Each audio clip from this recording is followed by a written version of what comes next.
Okay, let's call the meeting to order at 6:31. Please stand for the Pledge of Allegiance.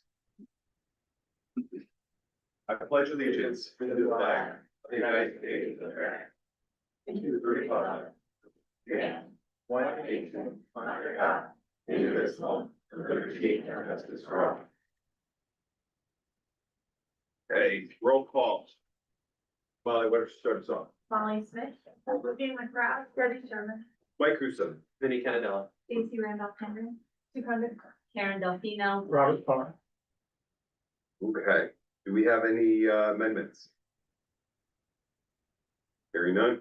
Do we have any approval of minutes? motion to approve the February 24th Board of Education minutes. Do we have a second? Second. Discussion? All those in favor? Aye. Opposed? Abstained? Motion carries. Motion to approve the March 10th Board of Education minutes. Do we have a second? Discussion? All those in favor? Aye. Opposed? Same? Motion carries. At this time, do we have anyone from the audience of citizens? Please state your name and your address. Jocelyn Turcott, 156 Park Road, Oxford. I'm here tonight to advocate for myself and all the paraeducators in our district. For nearly 25 years, it'll be 25 in August, I have had the privilege of serving as a paraeducator, beginning as a one-on-one aide, supporting a student with significant medical needs. Over the year, I've worked with students across a wide spectrum. Those who are medically fragile, children with Down syndrome, cerebral palsy, nonverbal, wheelchair-bound, students with autism, students with aggressive behaviors, and students carrying the weight of serious trauma. All of that with pretty much little to no training. In doing this work, we also face the physical realities of this position. We are bitten, scratched, hit, spit on, and other things we don't need to discuss today. Yet, we continue to show up each and every day with patience, compassion, and unwavering commitment. As paraeducators, we often wear many hats. At times acting as a caregiver, source of comfort like a parent, and supporting needs that mirror those of OTs, PTs, speech therapists, and even some nurses. We are also expected to read between the lines, serving as emotional supports, problem solvers, and constant observers, often anticipating what a child is thinking or feeling before they can express it themselves. Paraeducators are not an extra, we are a necessity. Schools do not run effectively without us. We are a support system that allows classrooms to function, the bridge that ensures all students can access their education, and a steady presence that keeps both students and teachers grounded throughout the day. Without us paras, the demands placed on classrooms would be unsustainable, and many students would not receive the support they need. For the past 18 years, I have been a regular education para. I have continued this work helping young learners build not only academic skills, but confidence, independence, and a sense of belonging. We are often the steady presence behind the scenes, meeting students where they are and helping them move forward, one small but meaningful step at a time. It is time for paraeducators to be recognized, respected, and most importantly, fairly compensated for the essential work we do each and every day.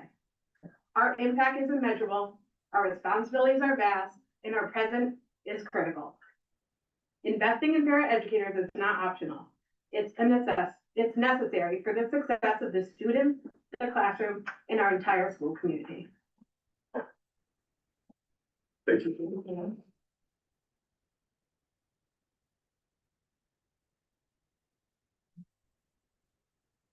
Please state your name and address. Hi, Doreen LaRock, 7 Rose Drive. Dear members of the Board of Education, my name is Doreen LaRock, and I'm speaking today in support of our paraeducators who are currently heading into arbitration. I've been a resident of Oxford for 44 years, a first grade teacher in room 320 at Quaker Farms for 27 years. Yes, the room with the mold, that's me. And I've had the pleasure of having a paraeducator by my side for about 20 of those 27 years. I'm here tonight to let you know that these pairs are essential to the functioning of not only my classroom, but to the functioning of the entire school. Without them, it would be impossible for me to effectively do my job, which is to teach first grade curriculum. Paraeducators make it possible for me to teach all of my students. While I'm delivering instruction, they are managing severe behaviors, de-escalating, providing individualized support, and ensuring that every child remains safe, included, and engaged. Because of them, learning is able to continue, even in the most challenging moments. I speak from experience. They don't just support students, they support teachers. They allow us teachers to maintain a productive learning environment, help them to meet diverse needs, and give every child the attention that they deserve. Their presence is the difference between a classroom that struggles to function and one that thrives. Because of them, mine has been able to thrive. Beyond the classroom, paraeducators help shape the entire school community. Without them, you will end up paying teachers extra money to do lunch and recess duty per a contract. You would have kids getting off the bus alone without a friendly face to greet them on the sidewalk, along with the safety issues that would come with that. You would have teachers that are forced to decide between the safety of their whole class versus the safety of their special education students. You will have students who are unable to learn because their academic time is spent waiting for their teacher to de-escalate a student's meltdown instead of being able to teach the class. Again, I speak from experience. Our school would not be the same without them, and quite simply, our school and classrooms would not function the way they do today without them. It is time that their value is recognized in a meaningful way. They deserve the utmost respect. Asking for an uninterrupted 30-minute lunch should not even be up for discussion, because all day long, they're supporting students with academic needs, behavioral challenges, and providing individualized care, all of which is mentally and emotionally taxing.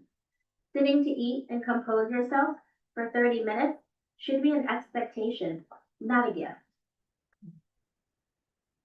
Paraeducators deserve fair compensation and acknowledgement for the critical role they play every single day. It is shocking the low wages that these paraeducators are paid for the level of responsibility they carry every single day. It's hard to justify how such necessary professionals are so undervalued when the success and safety of our students depend on them.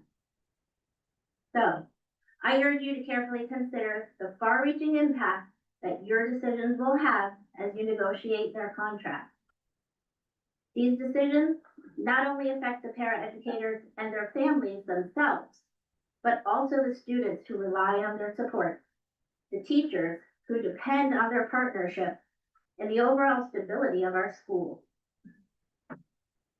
Fair and thoughtful negotiations are essential to ensuring that these vital staff members feel valued enough so that they choose to keep coming back and continue to do the important work that they do every day. Thank you.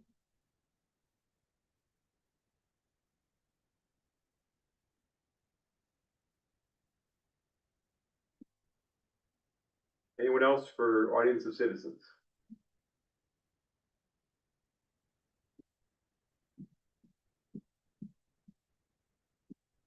Christine Bavone, 9 McIntosh Drive.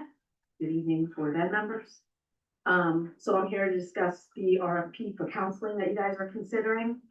I first want to start with a concern about space and priorities within our school buildings. I know in the current budget, I saw that there's an estimated $30,000 being proposed to convert a storage/locker room at Great Oak into a classroom due to lack of space. This comes just after a few years after a full wing of that building was converted into central office space, a decision that many parents voiced concerns about at that time. And at that time, parents were told classroom space was not an issue if that would happen. So when we talk about bringing in additional services into our schools, I think it's important to first acknowledge that space is limited in some of the schools, and how we choose to use that space matters.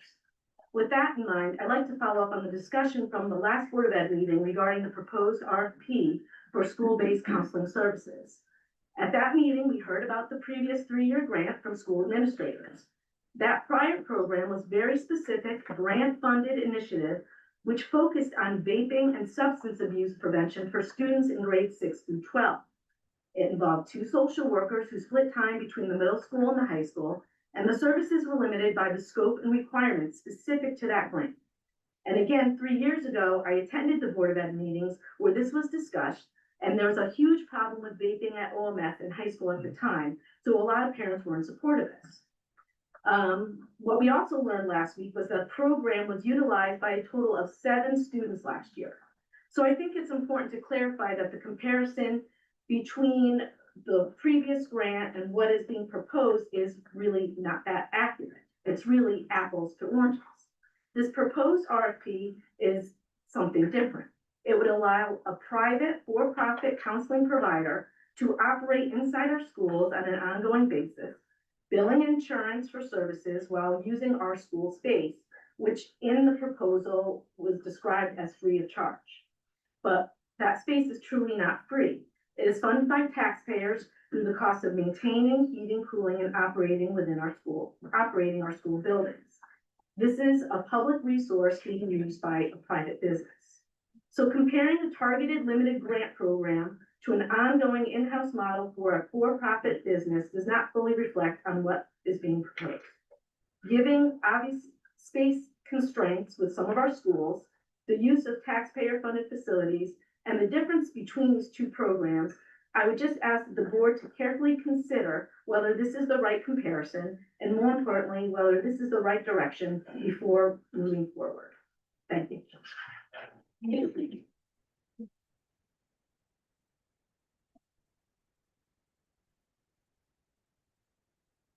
Anyone else for audience of citizens? Hearing none. Any board of correspondence? Since our last meeting, just a few emails from parents, related to, the air quality issues at QFS. We had an email regarding, a question regarding curriculum and a couple of student things, but that was it. Great. Okay, presentation by. Welcome back to Great Oak. Do the slides, thank you, sir. Take this off, little bang. Ms. Greger here with me tonight, as well as Mr. Aaron Smith and 4 of our students. We have a relatively short presentation for you, but we wanted to follow up on what we shared with you at the beginning of the year. So we're actually going to start by talking a little bit about the work that our school climate committee has been doing with us on core values. Go to the next slide. Go ahead. So I'm going to ask Ms. Streger to come up and speak to this piece. If you remember at the beginning of the year, we had Mrs. Rosen, the 5th grade teacher here with several of her students, and they were reading what they defined as some of their core values and why those were important.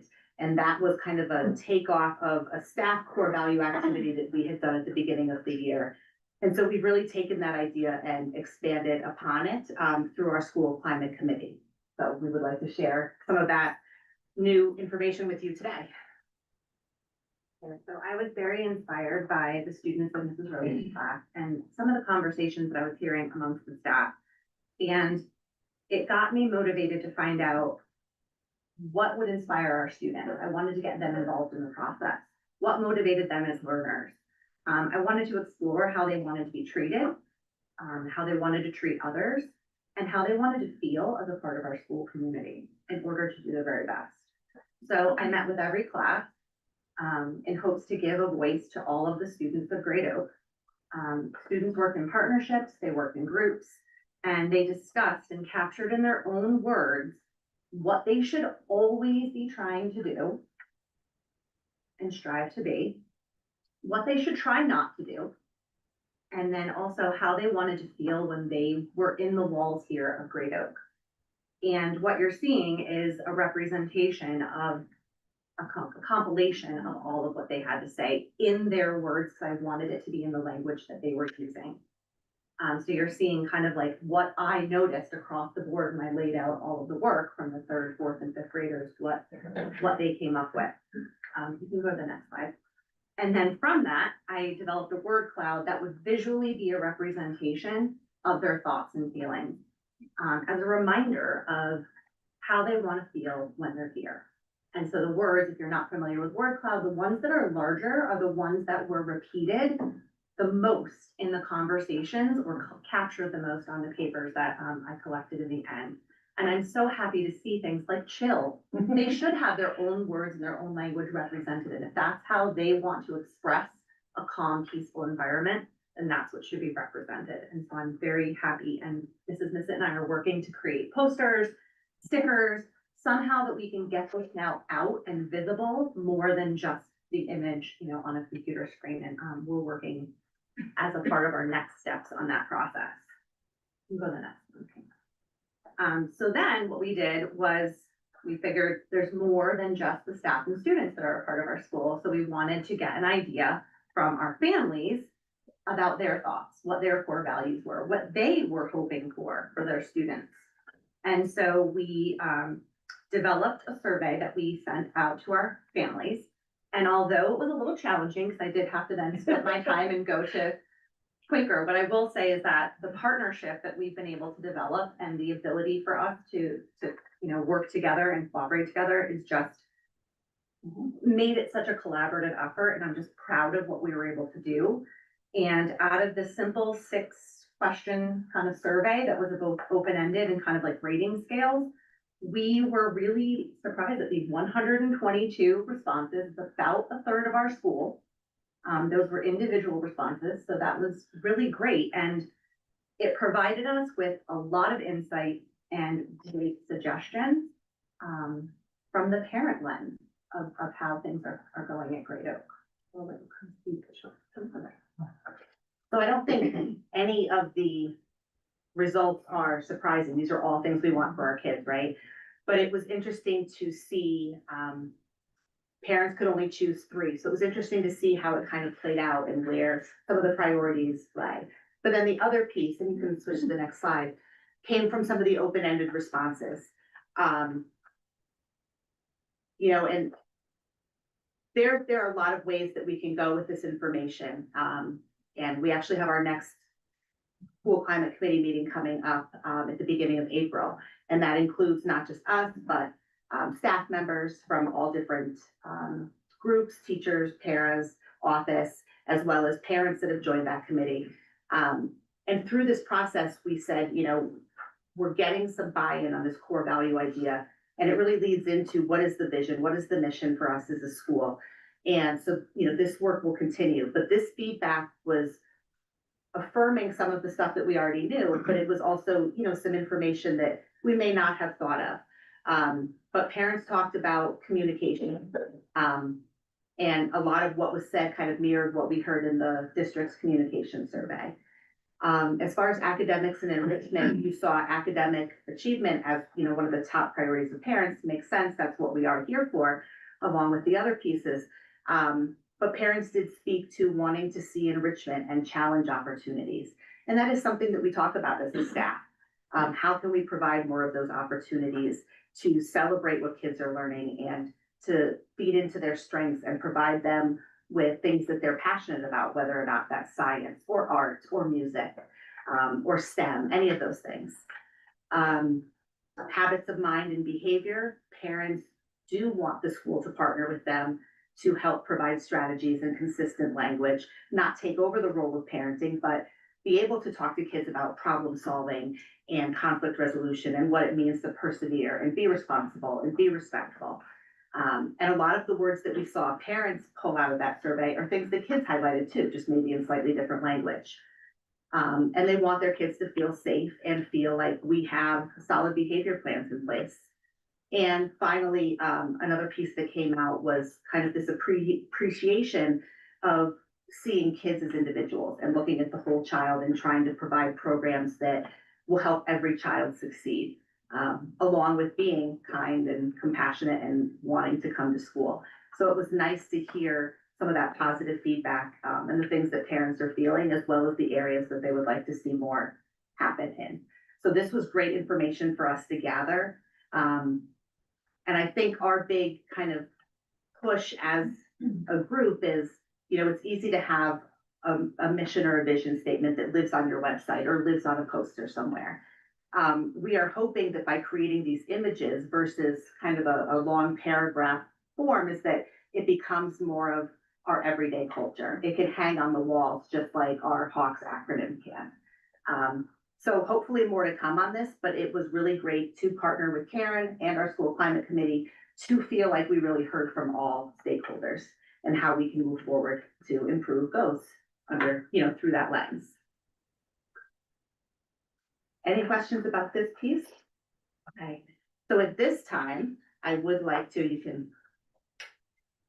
sorry, I forgot this important piece. So we used the oak tree for the children's words, and we used a hawk word cloud for the parents. So here you see words that are maybe not as child friendly, but still very similar. Respect, independence, reflection, kindness, responsibility, honesty, perseverance, curiosity, all of those values and traits that we want to create. We want Hawks to leave school feeling that they have all of these things. Next slide. So now for the entertaining portion of tonight, I have Mr. Aaron Smith here, Teacher of the Year. Our great public music teacher. He was honored at the Bushnell, when was that, December? And he pretended like it wasn't a big deal, but he was backstage taking pictures and recording the backstage at the Bushnell because it was such like a big moment for somebody who does theater and drama and this side of things. And it was much, much deserved. He's a fabulous music teacher. He gets our kids really engaged. And tonight he is here with 4 of his music students who give up their time before school to come and practice. And they were able to be honored this past month at the Connecticut Music Educators Association Honors Elementary Music Festival. So all I can tell you just a little bit about it and what they did that day, and then they're going to give you a little snippet of performance. All right, good evening, everyone. So the Elementary Honors Festival is run by Connecticut Music Educators Association, which is just a bunch of teachers that join together and volunteer their time to put on whatever they need, festivals, professional development, all types of things like that, to support each other. And each year they have this Elementary Honors Festival where each teacher can nominate 2 students in band and 2 students in choir throughout the state. So all those students come together after, then they pass out the music, and they have about a month to learn the music. So maybe they're working with a teacher or at home learning the music, and then they come together for this festival, which has, I don't know, how many kids are in the choir? 170 kids from all over. So it's kind of cool to get together with like-minded people, meeting new people from all over the state. How many people were banned? 120? That's huge. Yeah. So the next step next year, that was by nomination. Next year is regionals, which is by audition. So they would audition for that and they get in and they participate in that festival.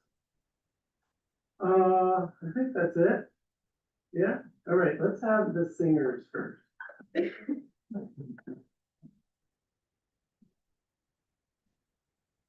Right. Let's put you maybe here. This thing is seizing. Then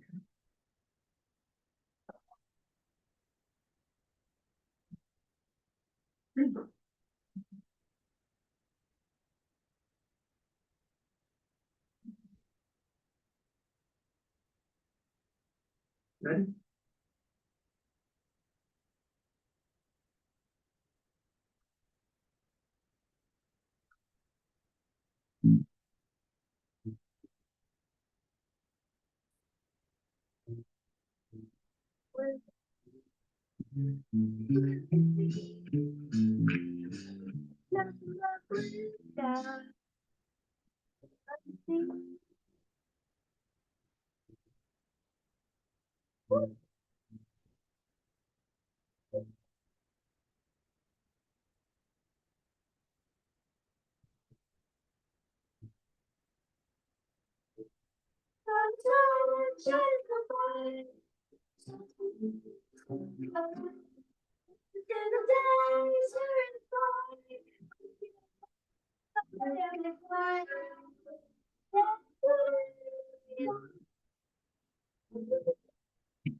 Oh, nice to speak something.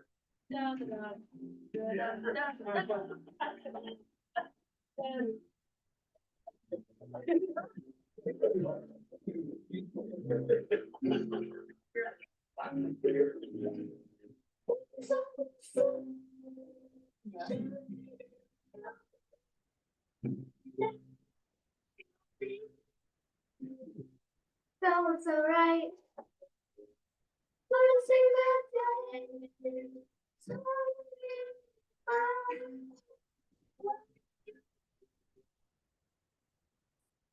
where they fly.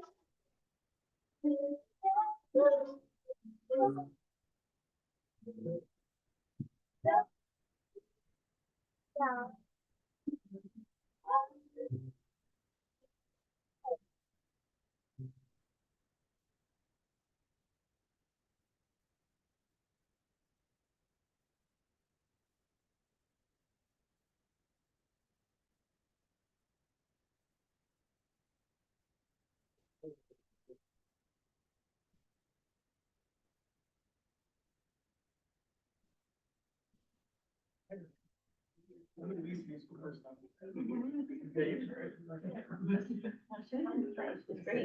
This is Charlie's second board meeting. You may remember her from Kid Governor earlier in the year. We decided next time she comes, she's gonna do the whole presentation. People that are here.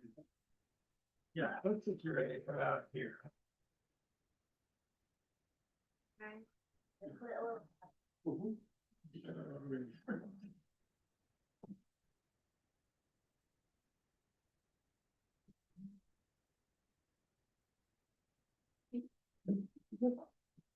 All right, so this is trumpet, of course, and flute. But they're only part of it, right? It would be a whole orchestra that was playing minus the strings. So there's a track that's gonna have all that backing stuff for them.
You guys like music, I guess, right? How is music important in your lives and either of you? I just think it's cool because like it can sound good any way you put it. Like not anywhere, but most ways you put it, it sounds good. Mm-hmm. I like how you can express stuff through music. Express stuff through music? Right. Do you think we should keep music? Guys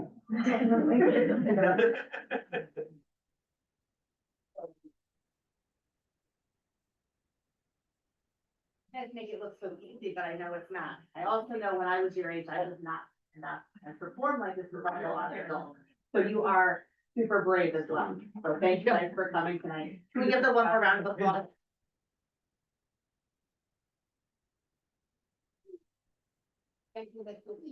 It's a busy season for him all the time. He just finished helping out at the high school with the musical, and now he's got a show coming up at the Downtown Cabaret, and he'll be back bright and early in the morning for band and chorus. So he puts a lot of time and effort into making these kids have this opportunity to express themselves and be a part of a group and try something new, right? Thank you, guys. All right, so we won't keep you much longer. At the beginning of the year, we shared our school improvement plan with you, so I just wanted to provide you some kind of mid-year update. Key driver 1 around high quality instruction and leadership. I hate that there's a typo in there, but it was in there when I had already submitted it and I caught it after. I apologize. I have it circled on my paper here. We are on track with observations. It's been a focus of mine this year to really work on feedback that I'm getting back to teachers and really keep that feedback cycle and loop going. Mid-year meetings have all been completed. As part of, going into classrooms and the conversations that we have with teachers and we have with each other and we can have with Dr. Marino and Dr. Mullen and Mr. Williams, the things that we're seeing in the classroom are not just to tick off a box on the TVAL plan. It really is helping to form plans and guiding what professional learning is going to look like for next year. And that's based on what we see, but also in talking to the teachers where they feel their needs are and the type of feedback and learning that they need. And I shared at the beginning of the year that it was important for Karen and I to really become calibrated and make sure we were speaking the same language while we bring different experiences into the classroom. And it's great to have those different viewpoints. We also need to have some consistency and have teachers feel like no matter who comes into the room, they understand what they're getting. So before she did go over to Quaker to cover, we got 3 done together. It doesn't sound like a lot, but it's a lot of time to go into the classroom and then for us to debrief afterwards. And the good news is that we really were on the same page in a lot of things, but she also brings, her own unique perspective. So I love that, moving forward, it won't just be me, but there'll be another person that can help provide that feedback and that support for our staff. For key driver 4, and I jumped around because those were kind of the 2 teaching and learning pieces. Part of the work that I've really been focusing on this year, along with Karen and Eric, is making sure that we're not living in these silos. So we have this opportunity with the this kind of changes to the TVAL plan where it's not just based on numbers and it's based more around professional learning goals, that we can make sure that it is providing what it's meant to provide, and that's growth for our teachers and therefore growth for our students. So we're working really hard to really make this through line that connects high quality instruction, professional learning that we're doing with the TVAL system. So they don't feel like 2 separate things.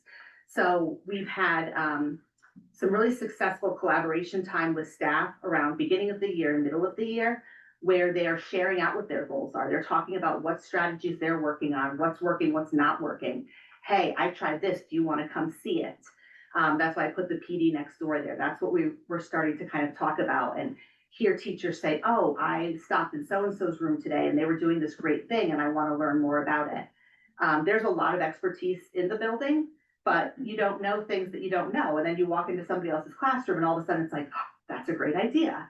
So we're really trying to be thoughtful about how we create structures and time to do that. We don't want to take away from teaching time, but we We also know that stand and deliver professional learning is not going to get us the growth that we want. Teachers are professionals, they need to see things in action and then be able to go back to their classroom and use it. And again, we're trying to connect those two pieces. We don't want people to feel like anything they're spending time on is not connected to our core work and is not leading to student growth in the future. And then other teaching and learning also really focusing on making sure that we have the structures and supports in place to provide all the multi-tier systems of support. So our core tier 1 curriculum, students who need a little extra support in tier 2 or tier 3 intervention time, as well as kids that might need enrichment. And so things that are going well is having that dedicated SOAR block time. We have more consistent cycles now, where kids are really on a true 6 to 8 week cycle, and we are have structured how we're collecting that data and using that data. In discussions with teachers, the things that we still want to see grow in this area are, again, this time to have these collaborative data discussions and make these decisions together versus having, you know, the interventionist just look at the data and come back to the teacher and say, this is what I think needs to happen. Because what happens in a small group of 4 kids is not always the same thing that teacher sees in a whole group lesson of 20 kids. So again, lots of growth there, but there are some things that we want to tweak just to make it a more powerful system that is even more responsive.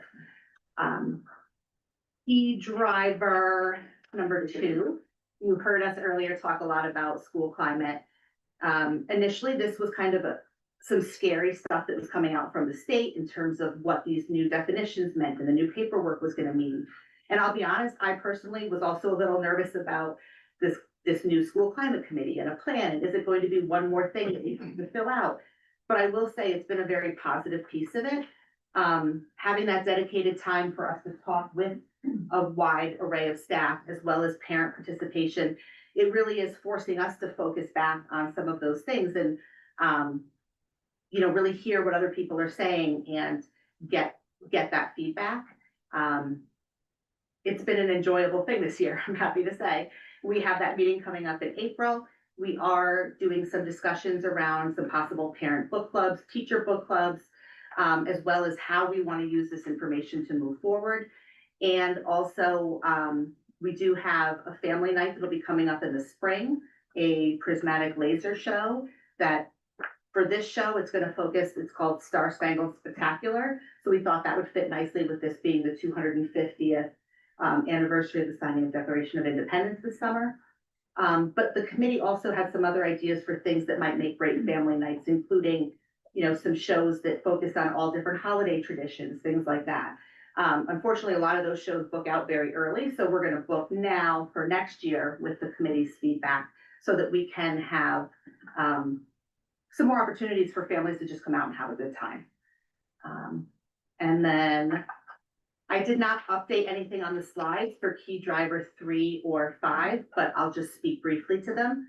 The communications update or survey that went out, I think was helpful for all of us.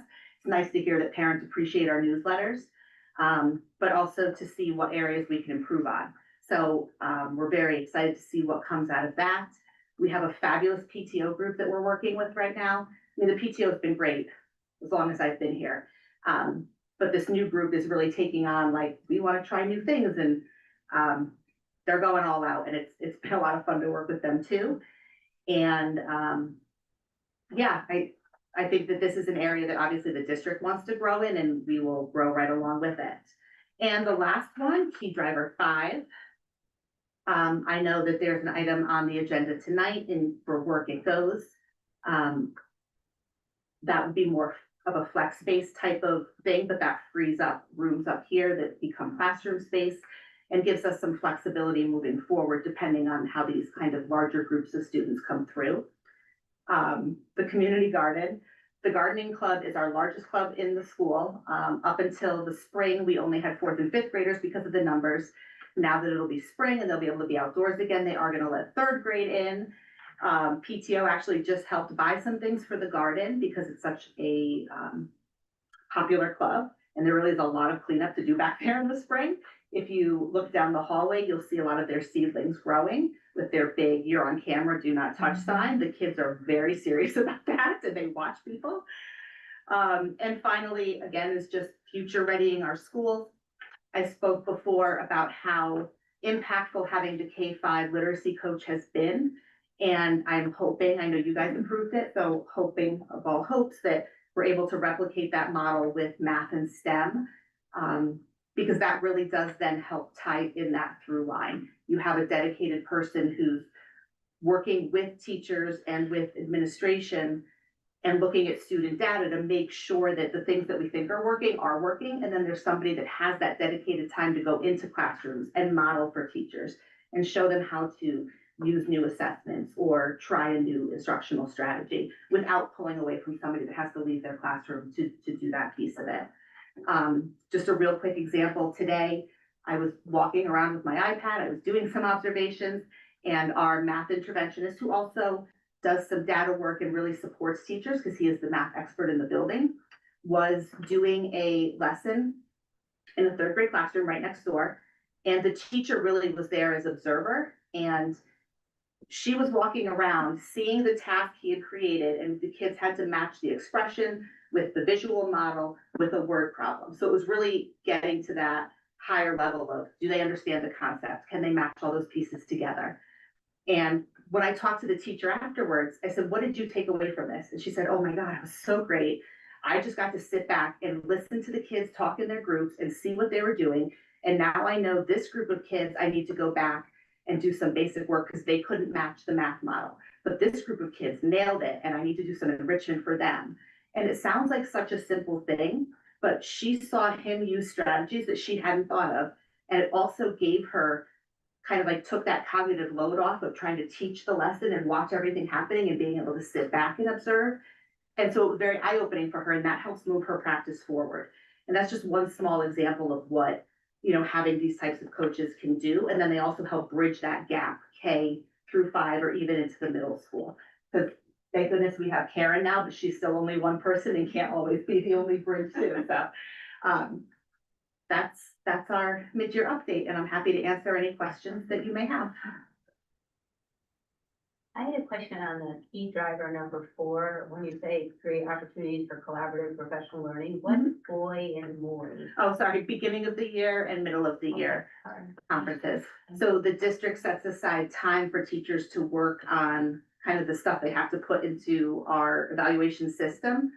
But we structured it in a way that gave teachers a chance to sit and share out the ideas that they were doing so that it wasn't just kind of filling out paperwork time. It was trying to get them talking and wanting to learn from their neighbors.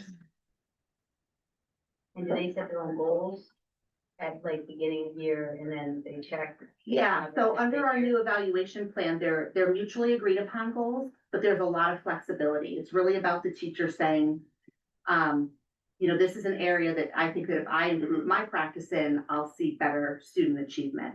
And we kind of break it down into our high quality instruction buckets. So teachers might feel like, especially younger teachers, they're still working on building that classroom management and environment that sets the conditions for learning. Or you might have a teacher that wants to work on lesson planning and creating tasks that get the kids more engaged and, you know, cognitively having to wrestle with stuff. You might have a teacher that wants to work on the monitoring piece and how am I constantly assessing and adjusting to make sure that kids are learning. So they're kind of focused in those instructional buckets, but teachers do have a lot of choice. Okay, thank you. Any other questions? Thank you so much. Thank you.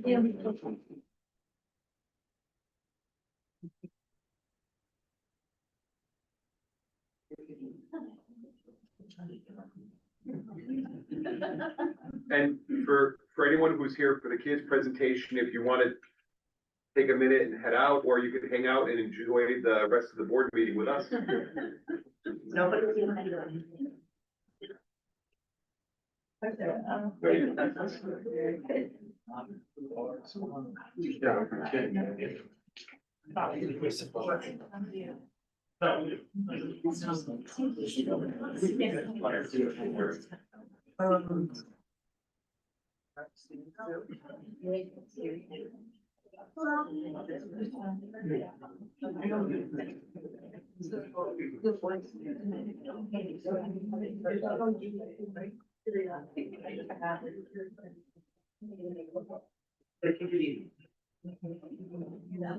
Yeah, no worries.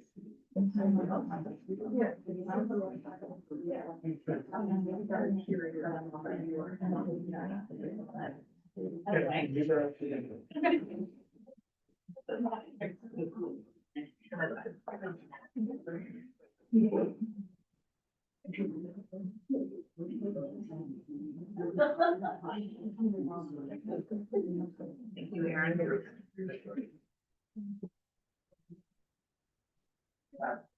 Thank you. Okay, ready for action items? Okay, I'll make a motion to approve, the estimate of $24,500 for the new classroom at Great Oak Elementary. Do we have a second? Discussion? Hearing none, all those in favor? Aye. Opposed? Abstained? Motion carries. I'll make a motion to approve the RFP for the school-based counseling services as presented. Do we have a second? Second. Okay, discussion. Oh, I had a few questions, but that never got answered before. I mean, I learned some things last meeting when I talked about what happened before, but, so this model is gonna be based on insurance. Will everyone have equal access to the same kind of, regardless of what their insurance takes? Or will kids be based on whether their insurance will cover it? Or like if they need a referral and they don't have the right insurance, that they will not be able to be referred there? I know that one of the concerns that I had heard was, will it accept Husky, for example? And from my understanding, it's whatever we put into the RFP. So for those level of details for insurance providers, if we move forward with the RFP, that there would need to be some stipulations to be more inclusive to students. And then if a student is referred, does the professional referring them have to use the one that we have in the school, or can they refer them to anybody else? I don't think there's a requirement to refer anyone anywhere. I think the point of having it in-house is for flexibility of scheduling. A kind of a big concern, how do we prevent the role confusion before the behavioral staff that we have and then the new staff coming in? Like, is there gonna be? I think like there's services confusion? that are very schools focused, and then there's services outside of school focused areas. So I don't believe we're looking to take away our, school psychologists and social workers. We're not looking to take away any of the work that they have or compete with them. And then. As far as I'm aware, And then I will, in the contracts, we'll make sure that we have, like, we retain oversight, we have termination authority if it's not going well, like, if we think it's not working, we can pull the plug at any time. Yeah, it's usually the 30, 60 days notice, either side.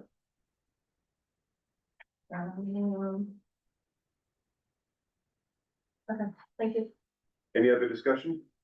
Bob? Don't really have any questions. Just wanna go over some concerns I have with this. So we're giving away space for free. And then essentially helping a business start. And I don't really think that that's the role of the district. A few more things, space. I mean, if Christine is still here, she mentioned a couple of things. I would like to add to that. We kicked the Booster Club out of some space because we needed space at the high school. And then, I have an issue with this in terms of what's being told to parents, how are parents being informed. That really hasn't been explained very well to me either. What kind of confidentiality does the child have in terms of what the parent knows and what the parent doesn't know? So those are my concerns, and along with some of the things that Sue mentioned as well. Anyone else for discussion? Nicole? I'd just like to say I'm in support of it. If it helps one child in crisis, it's worth it. Anyone else? Okay. All those in favor, say aye. Aye. Wait a moment, keep your hands up so we can get a good count. All those opposed? Any abstentions? I believe we have 5-4. 5-4. Motion passes. Moving on to the next action item. Motion to approve the Board of Education handbook as presented at the last meeting. Discussion? All those in favor? Aye. Opposed? Abstain? Motion carries. Motion to approve the Board of Education, retreat goal setting. And do we have a second? Second. All right, Karen, any discussion? Hearing none, all those in favor? Aye. Opposed? Abstain? Motion carries. I think we're done with actions. Moving on to the report of the superintendent. Good evening, everyone. Earlier this evening, we had a special board meeting to appoint our new middle school principal. A press release will be coming out shortly with all the information on our new principal. On March 13th, I sent out a community letter that highlighted some really important information. It spoke about our district profile, our academic performance for the 24-25 school year. It also was a mid-year check for our board district goals. It also included information on our 5 board goals and included the detailed and the presentation for our 10-year capital improvement plan, as well as our communications plan. So I encourage everyone to take a look at that letter. On February 24th, the board approved our 26-27 school budget. We had our first meeting with the Board of Finance on March 17th to begin the conversation on the development of that budget. Today, you received an update regarding Quaker Farms School. We're progressing nicely there. And also some good news, the weather looks good on Thursday. We're going to fix the exit at Quaker Farm, the parking lot. Okay, because you can actually park your car in some of the potholes that are there. So, yeah, the plant's opened and it's scheduled for Thursday, weather permitting. And they're gonna redo I think 75 feet in. They're gonna dig it all out and fix it, the exit. So it's in really, really, really bad shape. And then fix some of the potholes that are in the parking lot as well. So it's a stopgap measure. We know the entire parking lot needs to be repaired. But right now it's completely unacceptable what's happening. Our buses and our staff leaving that place is really rough. So those are my updates. Make sure I got everything here. No, that's everything. Thank you. Great. Report of the assistant superintendent. I want to echo some of the things that Ralph says. We've been spending a lot of time the past month and a half on our principal search, so we're excited for the new appointment of our middle school principal. Had a lot going on in our schools. Last week, we had our NEASC collaborative visit at the high school. I know you guys have been hearing a lot about that so far this year. We had a wonderful NEASC visit, and the NEASC team was very supportive of the priorities that the high school has put forward. Really saw a lot of through lines in all of the groups that they met. So it was a very nice visit. We'll see that team or a similar team back in a couple of years. The big NEASC visit. And the last thing that I'd like to do, and Karen is here, is just extend another thank you to Karen for her hard work at Quaker Farm.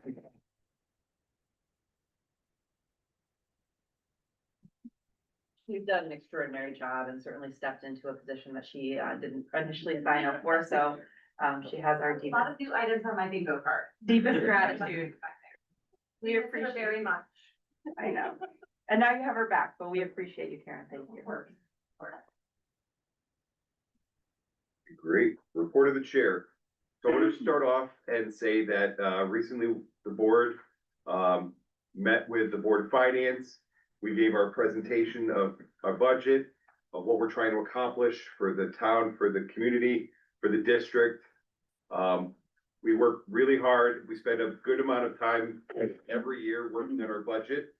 And we can only be as successful as the support within the district as well as the support from the parents and families supporting the budget.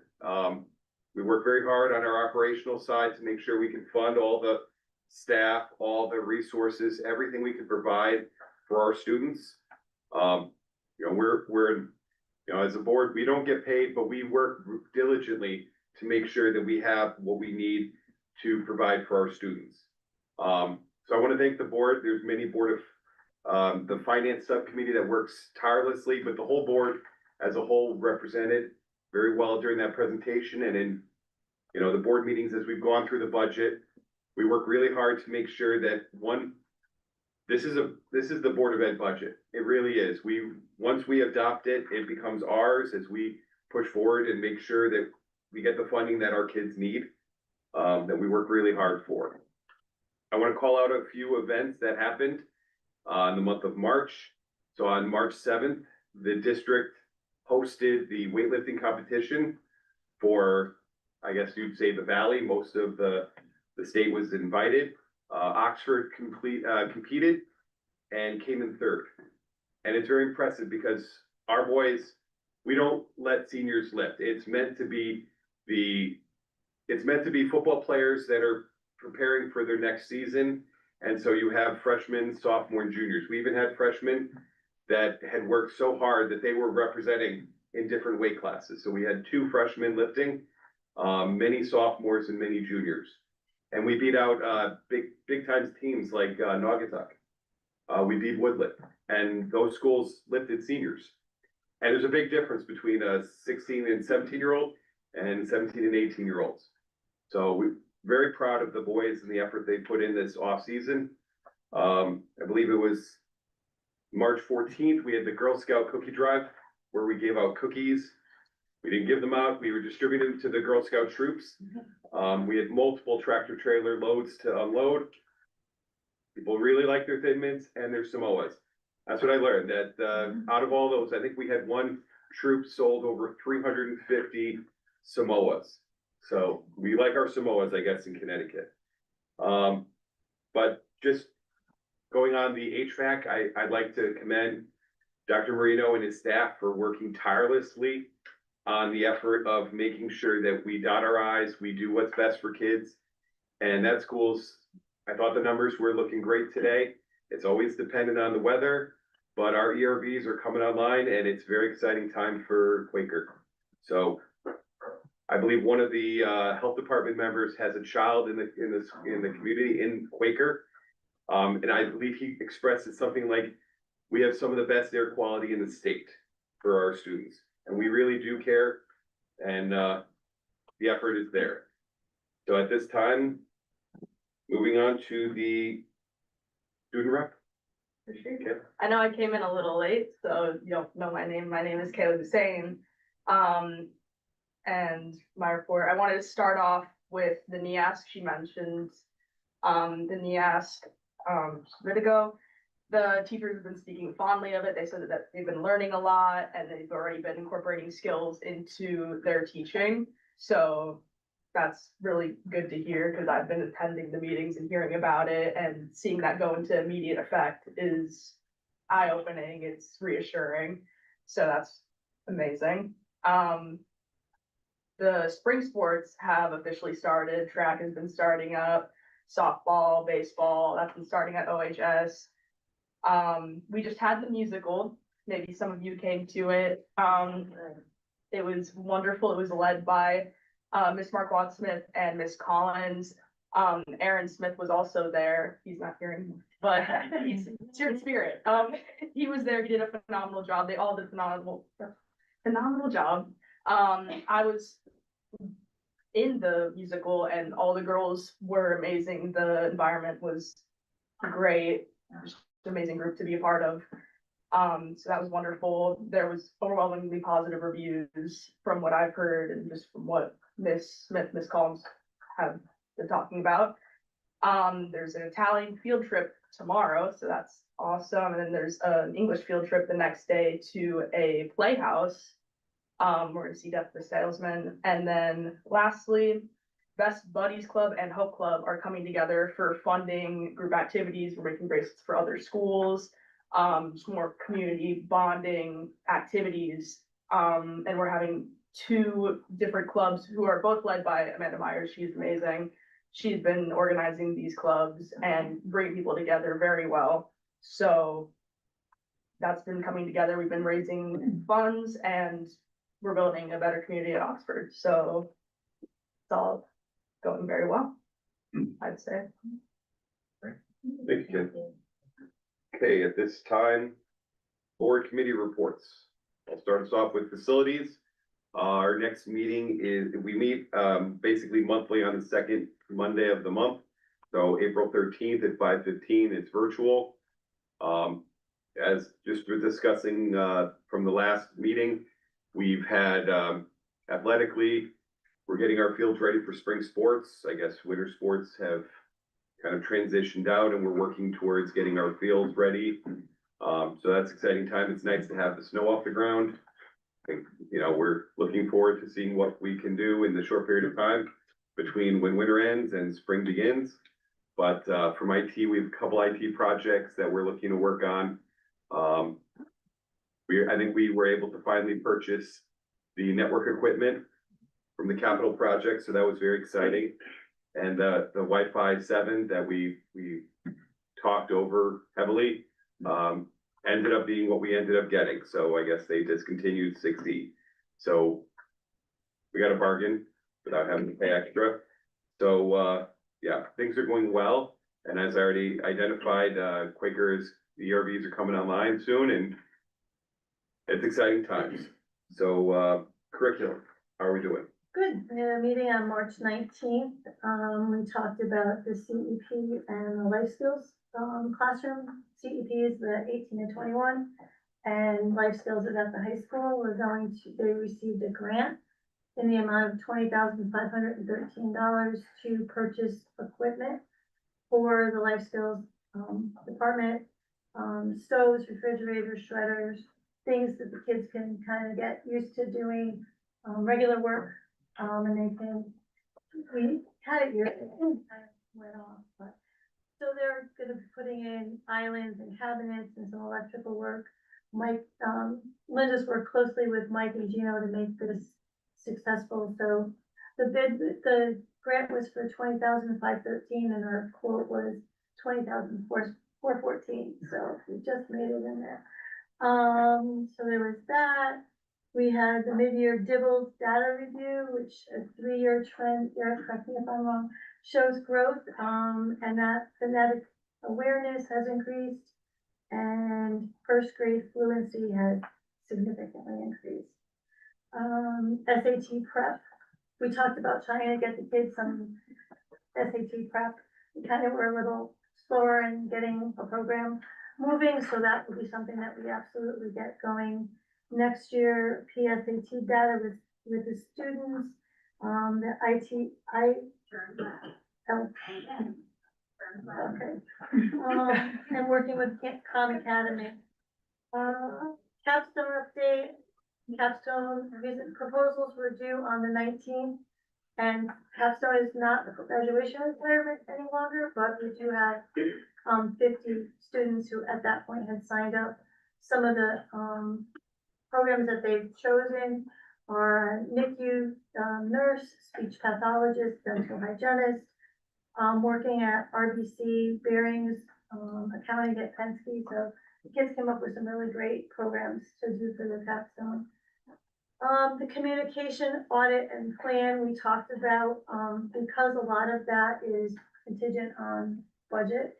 We're gonna try and, if we can get some pieces out of it and move forward on that plan. And our next meeting is April 20th. Our plan topics are summer work and continued update the communications plan. Policy, Nicole. So we meet every month, but somehow our policies fell off the agenda. this month, so we haven't been able to put them forward for you guys, so we'll have them hopefully the next meeting. And we are meeting again on April 9th at 5:45. It's a virtual meeting. Great. Moving on to finance. So as I mentioned in my report, we presented to the Board of Finance. Our next meeting date has not been set, but we should have something. I'll be following up with a subcommittee member shortly to put something on the books. School business partnership. Nicole, do we have any updates on the bylaws that we might? No, I mean, we have a draft policy, but for whatever reason, it didn't make it on for a first or second read, so it's still Limbo. in draft limbo. And I really like to, if you guys like the way that policy is set up, I'd like to go back and change all the other ones to conform with that as well. So like policy, curriculum, finance, whatnot. Great. Okay, liaison reports. We'll start with PTO. I unfortunately was not at PTO. I forgot. And I had a lot of children in my house, so I will let one of the other lovely folks who has, they're always there. They're great. We were there. Great news, the Booster-thon, we actually had, after the PTO meeting the next day, we had our follow-up meeting with the actual Booster-thon people. Our official profit this year was close to $60,000. The highest profit yet. The PTO, like I said, this is a new group and they're really excited to try new things. So they're really pushing us as principals and buildings to try and think outside the box about things that maybe we couldn't ask for before. Because now after a few years of Booster-thon, there's money and, we want to spend it on the kids. So we are trying to be creative with the types of field trips and speakers we're bringing in, as well as, amp it up field day, end of year celebrations, things like that. So they've been really great to work with. There's a plant sale coming up in the spring. Books and Bites again, if anybody went last year, a lot of fun. That will be April 30th, I believe it is. So they'll have the food trucks and they're making that even bigger this year. There's going to be bounce houses, games. They're working with the community for Touch a Truck as well. The library is gonna have some tables and they're also gonna help with parking. So similar to last year, but bigger and better. So that'll be great. And they're just always looking to get more parents involved. They are going to be holding some elections again in May. Some of the people who stepped in more recently were kind of trying to just help out and fill seats. And now they're hoping that as they are getting more members, they'll have some people that'll step up as well, because it is a lot of work, but this has been a really fabulous group to work with. I just wanted to add one more thing. They did buy, or they're talking about a block of tickets at the Hartford Yard Goats.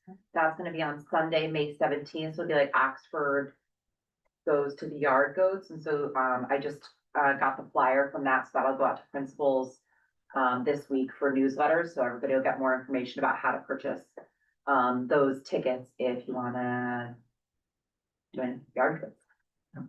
One thing they wanted us to make sure, not publicize it, but what they were really excited about with the Booster-thon was I think 75% of the funding came from non-parents. So parents who asked other family members or neighbors or their businesses to contribute. So while it is a lot of money that seems like it's coming from our families, it's giving families an opportunity to collect donations elsewhere. So they did point that out to us at our end of Booster-thon meeting, so that, we could share that positive news as well. Great. Booster? I think Lisa's there. Yeah, we got to family. You'll get a brother pension. So we have the big basketball game, this on your shirts. Sure. We have your shirts this week, but. I heard you guys are doing. So thank you to Dr. Marino. Oh, thank you. Coach Marino. Coach Marino. Yeah, Coach And Marino. then we have Dr. C. Beat those wizards. So we have the game, Saturday tickets are still available, you can buy them online or buy them at the door, we're at $360 right now, our goal is $600. We had lots of sponsors, which is fantastic, Roses, Rose Insurance, Char and Lemon, Oxford House, so make sure you're taking those down. Pretty much that's that, then we're gonna get into our senior activities. for our seniors up at the high school. We have a parent meeting next week with our booster meeting on Wednesday, but you guys don't have to come to the parent meeting if you want to. And then we do have bingo on the table, but we're gonna talk about that, for this next month. So that's about it for booster. Great, Yeah, great. thank you. Okay, audience of citizens, do we have anyone else who'd like to speak? Name and address? Lisa Sutilli, 1 Drive, Oxford, Connecticut.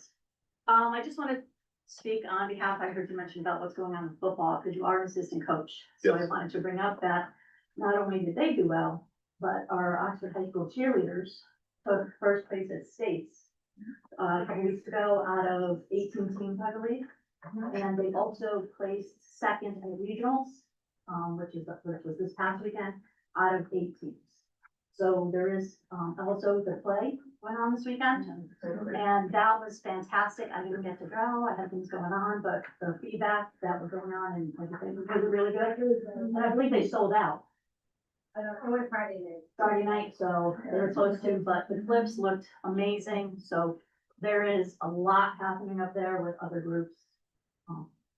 But if you're gonna talk, we should talk about the other groups as well, besides from the coach. Okay, thank you. Any other parents or citizens that would like to speak? Hearing none, Looking for adjourn? do I have a second? All those in favor? Opposed, abstained, meeting ends at 7:42.